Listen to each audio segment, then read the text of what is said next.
দৌড়াইতে থাক, সাফা মারওয়ায় দৌড়াবি, সাদা কাপড় পরবি, আল্লাহরে ডাকবি, বাইতুল্লাহ চক্কর লাগাবি আর বলবি লাব্বাইক আল্লাহুম্মা লাব্বাইক লাব্বাইক লা শারীকা লাকা লাব্বাইক ইন্নাল হামদা ওয়ান নি'মাতা লাকা ওয়াল মুলক লা শারীকা লাক।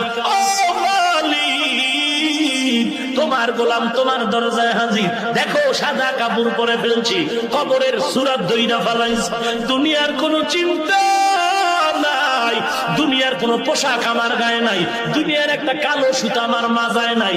ও মাওলা, আমি তোমার পাগল হইয়া সাদা কাপড় পরে এখন ঘুরতেছি।